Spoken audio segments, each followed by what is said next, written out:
दोस्तों आदाब नमस्कार सत श्री अकाल। आपका बहुत स्वागत है आपके अपने शो दानिश की ज़ुबानी में। आज की कहानी है देश की राजधानी दिल्ली से। इलाका है संत नगर बुराड़ी।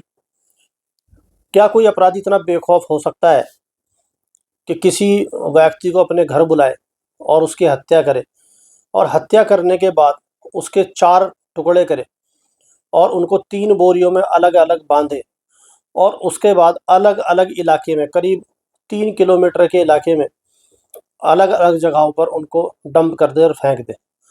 एक तरीके से ये पुलिस को भी चैलेंज है कि देखो मैं कितना बेखौफ हूँ और आप मुझे पकड़ ही नहीं सकते।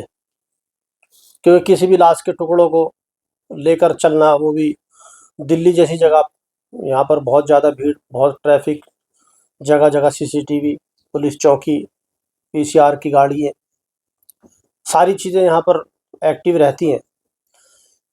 और ऐसे जगह पर लाश को काटा जाए, उसको अलग अलग बोरियों में भरा जाए और अलग अलग जगह पे 3 किलोमीटर के दायरे में अलग अलग जगह पर उसको फेंका जाए। तो कहानी है 31 मार्च 2017 सुबह के 8 बजे है। ट्रैफिक बादस्तूर चल रहा है। इसी बीच किसी ड्राइवर की नज़र पड़ती है, जो हाईवे के बीच में छोटी सी दीवार होती है जिससे ट्रैफिक इधर का इधर ना जा सके, उस पर एक फुटबॉल जैसी चीज़ रखी हुई है। उसको बड़ा अजीब लगता है, और अजीब इसलिए भी ज़्यादा लगता है क्योंकि उसके ऊपर मक्खियाँ भिनभिना रही थी। उसको लगता है कि कोई भी चीज़ अगर फुटबॉल है तो मक्खी उसके ऊपर क्यों भिनभिनाएंगी, और वो उसके पास जाता है और जाकर देखता है तो उसकी चीख निकल जाती है। दरअसल एक सर था जो बिल्कुल गर्दन से कटा हुआ था, और उसको बड़े तरीके से, बड़े सलीके से, बड़े करीने के से, बिल्कुल सही तरीके से उसको बिल्कुल बीच में रखा हुआ था, और चेहरा बुरी तरह बिगड़ा हुआ था जिससे चेहरा पहचान में ना आए, लेकिन रखा हुआ था बिल्कुल सीधी तरफ से, जैसे कोई ज़मीन के अंदर से झाँक रहा हो। और वो 100 नंबर पर फ़ोन करते हैं, पुलिस वहाँ पर आती है। पुलिस भी चौंक जाती है कि बिल्कुल बीच हाईवे पर इतनी किसकी हिम्मत हुई, कितना इसका हौसला हुआ कि एक लाश के टुकड़े को यहाँ पर लाकर रखना अपने आप में ही एक बड़ी बात है। पकड़े जाने का बहुत खतरा है। पुलिस उसको अपने कब्जे में लेती है। अब जाहिर सी बात है, अगर सिर कटा हुआ है तो जाहिर सी बात है बॉडी भी यहीं पर होगी कहीं आस पास। पुलिस सर्च अभियान चलाती है, डॉग वगैरह मंगाती है, और आसपास पुलिस ढूंढ ही रही थी, वहाँ पर कोई भी ऐसी बॉडी पुलिस को नहीं मिलती। इसी बीच एक 100 नंबर पर दूसरा फ़ोन आता है, और फ़ोन पर बताया जाता है कि एक बोरी है जिसके अंदर से खून रिस रहा है। जहाँ पर ये सर मिला था उससे करीब 1 किलोमीटर दूर से ये फ़ोन आया था, 800 मीटर के करीब। पुलिस वहाँ पर पहुँचती है और जाकर बोरी को खोलती है, तो उसके अंदर से एक इंसान का धड़ मिलता है। उस धड़ का ना तो सर था, और ना ही दोनों हाथ थे, और ना ही दोनों टांगें थी। बीच का धड़ उसके अंदर था और उससे खून रिस रहा था। पुलिस को ये समझते हुए देर नहीं लगती कि ये जो हमें सर मिला था, ये धड़ उसी का है। अब तलाश थी दोनों टांगों की और दोनों हाथ की। अब पुलिस को क्योंकि ये पता चल चुका था करीब 1 किलोमीटर दूर ये दूसरा पार्ट्स मिला है, तो पुलिस अब करीब 3, 4, 5 किलोमीटर के दायरे में अपना सर्च अभियान चलाती है। उसके बाद एक बोरी और मिलती है, उसमें से खून रिस रहा था। उसके अंदर से उसकी दोनों टांगें मिलती हैं। अब बचे थे दोनों हाथ, और कुछ ही देर में पुलिस को दोनों हाथ की एक बोरी मिलती है। यहाँ पर बॉडी कंप्लीट हो जाती है, क्योंकि 3 बोरी में उसका धड़ था, और सर जो था वो बिना बोरी के उसने बिल्कुल बीच सड़क पर रखा था। तो पुलिस को बड़ा अजीब लगता है कि ये कौन है और कैसा कातिल है, क्या कोई सनकी है या कोई साइको किलर है। क्योंकि कोई भी आदमी इस तरीके से नॉर्मल नहीं करता है। किसी को मार दिया और मारने के बाद उसका काम खत्म हो जाता है, और वो कोशिश करता है लाश से जितना जल्दी दूर हो जाए उतना अच्छा है। लेकिन ये यहाँ पर एकदम खुले तौर पर दिल्ली के संत नगर इलाके में बुराड़ी हाईवे पर लेकर घूम रहा है। तो पुलिस को लगता है हो सकता है कोई ये सनकी आदमी हो। लेकिन पुलिस के सामने सबसे पहली चुनौती ये थी कि ये लाश है किसकी। कातिल को तो उसके बाद में देखा जाएगा। और पुलिस लाश की पूरी कोशिश करती है कोई पहचान उसके अंदर ऐसी मिले, क्योंकि कपड़े नहीं थे, चेहरा बिगड़ा हुआ था। तो उसके दाहिने हाथ पर ओम साईं राम लिखा हुआ था। अब पुलिस के लिए एक सिर्फ यही क्लू था जिससे वो इसकी शिनाख्त कर सके, और इसके लिए फिर वो सारे अपने मुखबिरों को बुलाती है। और जो, क्योंकि जो बुराड़ी का और संतनगर का इलाका है वो अपने आप में बहुत भीड़ भाड़ वाला है, तो वहाँ के जितने भी मुखबिर हैं और जो पुलिस वाले हैं, और जो अखबार के अंदर सारी चीज़ें पुलिस अपने तरीके से करती है और पता ये लगाती है कोई भी ऐसा लड़का है जिसकी उम्र 25-30 साल है और जिसके हाथ पर ओम साईं राम लिखा हुआ हो, कोई ऐसी गायब की कोई रिपोर्ट हो, तो थानों में ये पता करा जाता है तो कोई ऐसी रिपोर्ट थी नहीं। उसके बाद मुखबिर अपना अपने हिसाब से पता लगाते हैं और उनको कामयाबी मिलती है। उनको पता चलता है कि संत नगर में एक लड़का है नितिन, और नितिन के हाथ पर ओम साईं राम लिखा हुआ था। अब पुलिस को क्योंकि अपनी जो कार्रवाई आगे बढ़ानी थी, पुलिस फौरन नितिन के घर पहुंचती है और वहां पर जाकर पता करती है कि तुम्हारा नितिन कहाँ पर है। तो नितिन का भाई घर पर मिलता है, वो कहता है कि करीब 24 घंटे से वो किसी के साथ गया हुआ है और अभी वो घर पर नहीं आया। अब पुलिस वाले पता करते हैं कि अगर वो 24 घंटे से नहीं आया है तो तुमने पुलिस कंप्लेंट क्यों नहीं करी, उसको ढूंढा क्यों नहीं। तो उन्होंने कहा 24 घंटे है, जवान लड़का है, हो सकता है अपने किसी दोस्त के साथ हो, आप यहाँ पर क्यों आए हो, क्या बात है। अब पुलिस नितिन के भाई को उसका फोटो दिखाती है जो बाजू पर ओम साई राम लिखा हुआ था। अब वो देख कर ये समझ जाता है ये तो उसके भाई का ही हाथ है। अब पुलिस उसको हॉस्पिटल ले जाती है और वहाँ ले जाकर बॉडी की शिनाख्त कराती है। अब बॉडी, क्योंकि चेहरा उसका कुचला हुआ था और कोई पहचान थी नहीं, लेकिन फिर भी वो उसको उसकी बॉडी देखकर, उसकी लाश देखकर उसका भाई पहचान लेता है और कहता है कि ये मेरे भाई की ही लाश है, नितिन की है। अब एक तरीके से पुलिस का जो आईडी की पहचान थी, जो लाश की पहचान हो चुकी थी, अब दूसरा काम शुरू होता है पुलिस को हत्यारे का पता करना। अब चूँकि नितिन का भाई सामने था तो नितिन से उससे पता करा जाता है, उसके भाई से, कि वो किसके साथ था, कहाँ गया था। अब वो बताते हैं कि हमें पता नहीं है वो कहाँ गया था, घर से अकेला ही निकला था, और क्योंकि अभी 24 घंटे पूरे नहीं हुए हैं तो हमें इतनी उसकी फ़िक्र थी नहीं।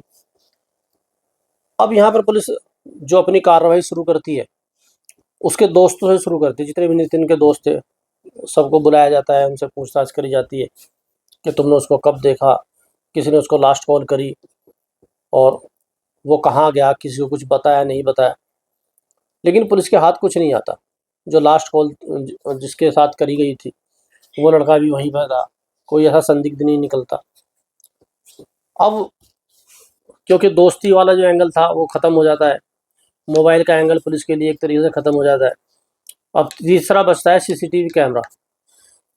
अब क्योंकि काफ़ी भीड़ भरा इलाका है तो जो नितिन का घर था वहाँ से जो बाहर की तरफ को रोड जा रहा है, पुलिस वहाँ के सारे सीसीटीवी फुटेज खंगालती है। तो एक मेडिकल स्टोर पर एक बहुत छोटी सी वीडियो थी जिसमें ऐसा लग रहा था कि नितिन किसी की बाइक पर बैठकर जा रहा है। नितिन के भाई को बुलाया जाता है और वो वीडियो दिखाई जाती है कि नितिन जिसके पीछे बैठकर जा रहा है, क्या तुम इसको पहचानते हो। लेकिन कैमरे के अंदर जो वीडियो आई थी वो इतनी धुंधली थी, इतनी साफ नहीं थी, वो पहचानने से इनकार कर देता है। उसके बाद वीडियो को स्कैनिंग के लिए भेजा जाता है जो उसको थोड़ा साफ सुथरी करे, और जब वो साफ हो जाती है उसके बाद फिर नितिन के भाई को बुलाया जाता है और वीडियो दिखाई जाती है, और वो देखते ही पहचान लेता है। ये कहता है जो नितिन है उसके दोस्त थे, और ये उसके दोस्त का बड़ा भाई हैप्पी है।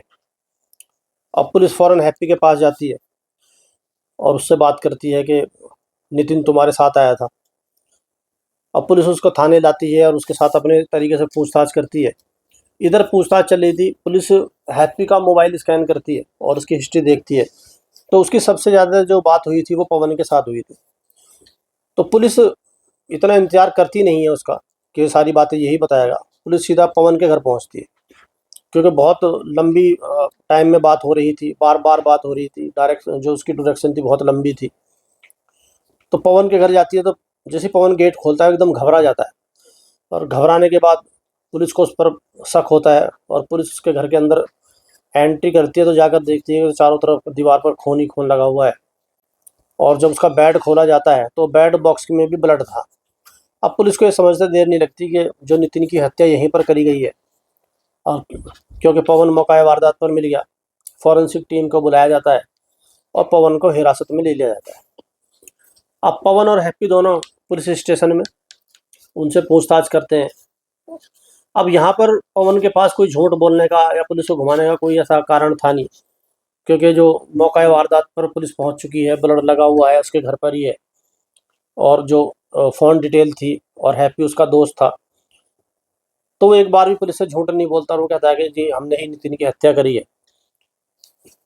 अब क्योंकि पुलिस को मोटिव भी चाहिए कि कारण क्या था, हत्या तुमने करी है, चलो ठीक है, ब्लड वहाँ पर छींटे पड़ी हैं, फॉरेंसिक टीम उनका मिलान करेगी, हम सारे सबूत अदालत में दे सकते हैं, लेकिन अदालत को मोटिव भी चाहिए कि ऐसा क्या कारण था जिससे तुमने उसकी हत्या करी।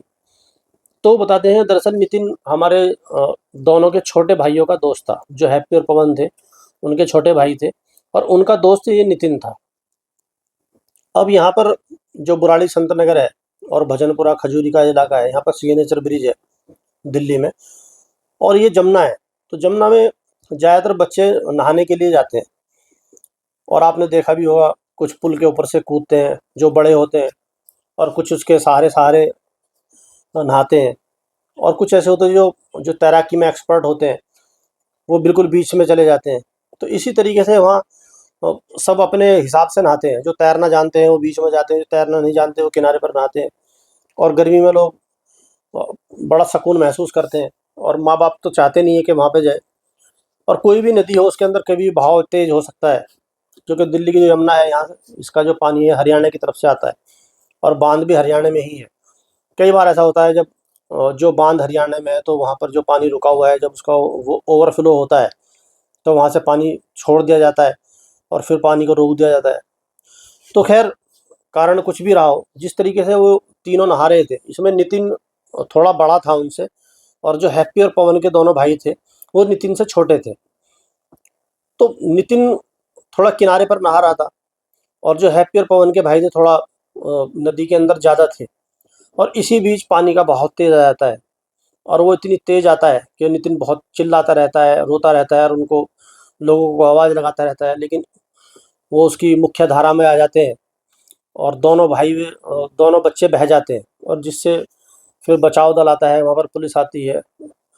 तो पुलिस जब तक उनको निकालती है तो पता ये लगता है कि दोनों की मृत्यु हो चुकी है। उसके बाद दोनों के शवों को उनके घर, पवन और हैप्पी के सापुर्द कर दिया जाता है। लेकिन यहाँ पर पवन और हैप्पी को ये लगता है कि हमारे भाइयों को नितिन ने ही डुबोकर मारा है, या नितिन ने उनको बचाया नहीं, या नितिन ने हेल्प नहीं मांगी।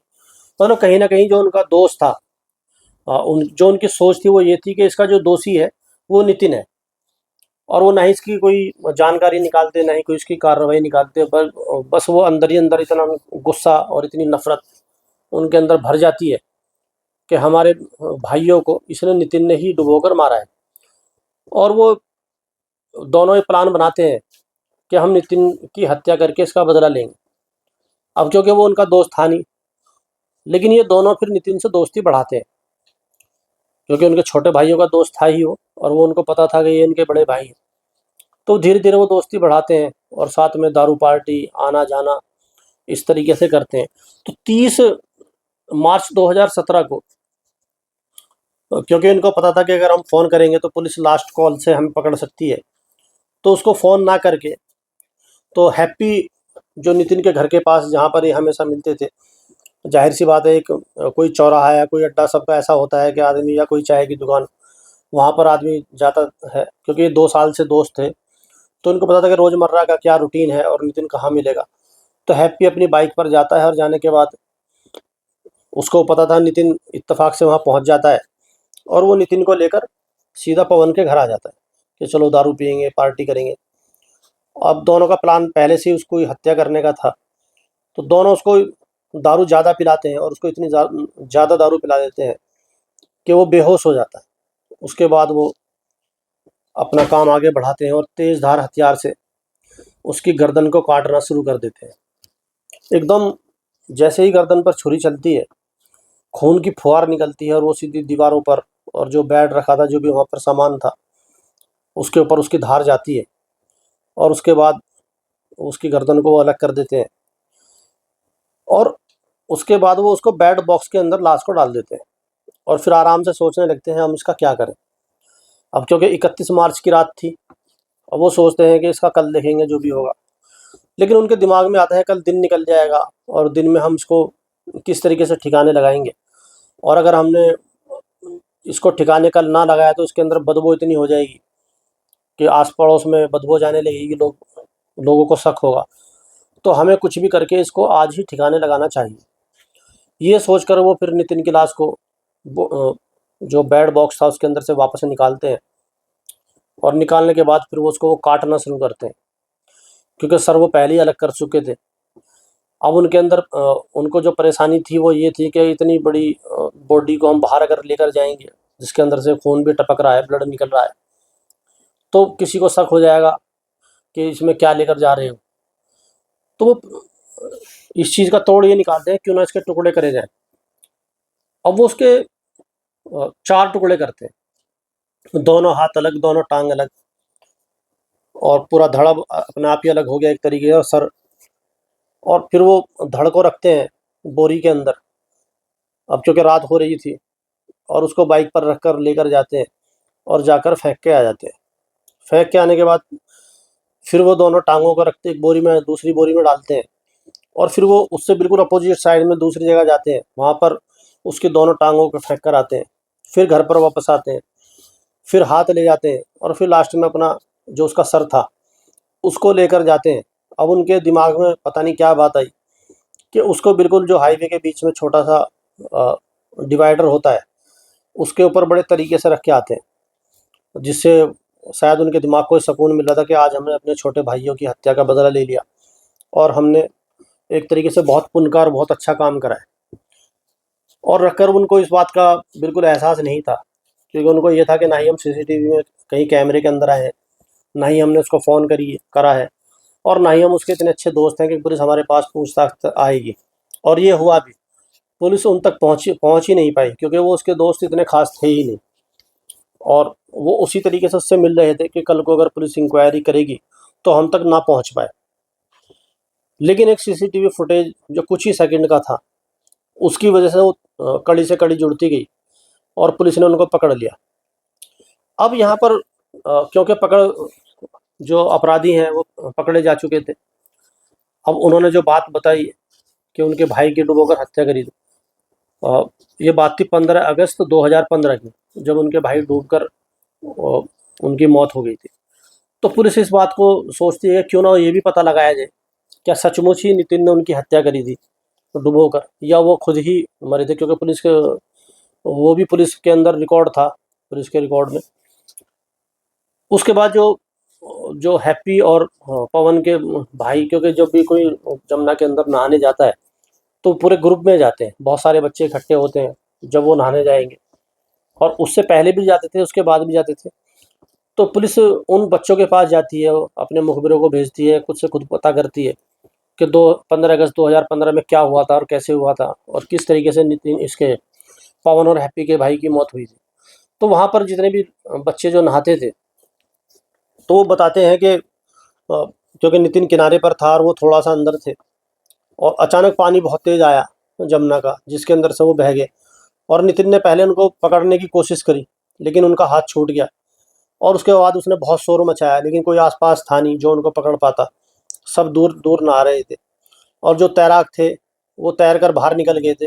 अब क्योंकि नितिन तैरना नहीं जानता था, अब यहाँ पर अगर नितिन तैरना जानता तो एक बार को इस हत्या का कारण माना जा सकता है कि भी नितिन ने उनको बचाया नहीं, लेकिन नितिन खुद तैरना नहीं जानता था। तो इसमें नितिन की पुलिस को कोई ऐसी गलती नज़र नहीं आई। पुलिस ने अपने एंगल से 3-4 तरीके से इसकी जो वहाँ बड़े लोग नहा रहे थे उनसे पता करा, और जो बच्चे नहाते हैं, जो उनकी टीम है, क्योंकि जमुना के पास ही बहुत बड़ा एक मैदान खाली पड़ा है, तो वहाँ पर जो खजूरी के पास, वहाँ पर बहुत सारे बच्चे क्रिकेट खेलते रहते हैं, पूरा दिन फुटबॉल खेलते रहते हैं। तो पुलिस ने अपने तरीके से सब पूरी तसल्ली इस बात की करी कि नितिन ने उनको मारा है या वो खुद डूब के मर गए हैं। तो ये बात क्लियर हो जाती है पुलिस को कि उसमें उसके अंदर नितिन की कोई गलती नहीं थी। पुलिस दोनों के, हैप्पी और पवन को, ये बात जाकर बताती है कि हमने पूरी इंक्वायरी करी है, और जितने भी बच्चे वहाँ पर नहा रहे थे उनसे पता करा है, और कहीं पर भी ये पता नहीं चला है कि नितिन ने तुम्हारे दोनों भाइयों की हत्या करी है। वो बस एक पानी की लहर आई और उसके साथ वो बह गए और उसमें एक दर्दनाक हादसा हो गया जो तुम्हारे भाइयों की जान चली गई। अब ये सुनकर दोनों को बड़ा अफसोस होता है कि 2 साल तक जिस नफ़रत में वो जलते रहे और ये प्लान बनाते रहे और वो बिल्कुल बेकसूर था। यहाँ पर पुलिस ऑफिसर उनको समझाते हैं कि देखो, तुमने एक नफ़रत की आग में 2 बच्चे जो तुम्हारे भाई थे, उनकी दर्दनाक मौत हुई, वो हादसा था। लेकिन यहाँ पर तुमने एक बेकसूर नितिन की, जो जिसको पहले ही इतना दुःख था, जो उस वक़्त वो रो रहा था, चिल्ला रहा था उनको बचाने के लिए, तुमने उस बेकसूर की हत्या कर दी। दूसरी, अब तुम दोनों की भी ज़िंदगी ख़राब है क्योंकि मर्डर केस है और सारे सबूत मिल चुके हैं, लाश मिल चुकी है, जो तुम्हारा क्राइम सीन है वो मिल गया है और सारे ऐसे सबूत हैं, मोबाइल डिटेल है, सीसीटीवी है, तो तुम्हें सज़ा होने से कोई नहीं बचा सकता। फांसी ये नहीं तो उम्र कैद तो तुम्हारी पक्का है ही। तो ये थी आज की कहानी कि किस तरीके से देखो, एक एक चीज़ होती है कि खुद के ही सवाल और खुद के ही जवाब। उन्होंने बस अपने मन में ये सोच लिया कि हमारे भाई की हत्या नितिन ने करी है, जबकि उनको इस चीज़ की जांच करनी चाहिए थी।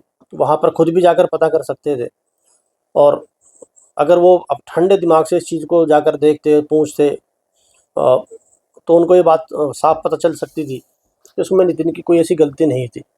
उसमें उन्होंने एक नफ़रत पाल के रखी, 2 साल अपने वैसे नफ़रत में ख़राब करे और उसके बाद अब वो सारी ज़िंदगी जेल में रहेंगे। और एक किसी का बेकसूर बच्चा जो 25-30 साल का था नितिन, उसकी एक दर्दनाक इतनी बुरी तरीके से हत्या करी कि उसके 4 टुकड़े कर कर अलग-अलग जगह पर फेंके। तो ये एक नफ़रत है और अ, ये कहा जाता है कि अगर आपको किसी पर भी गुस्सा या किसी पर भी नफ़रत है, तो आप उसकी जगह अपने आप को रख के देखो, 1 मिनट में आपकी नफ़रत ख़त्म हो जाएगी।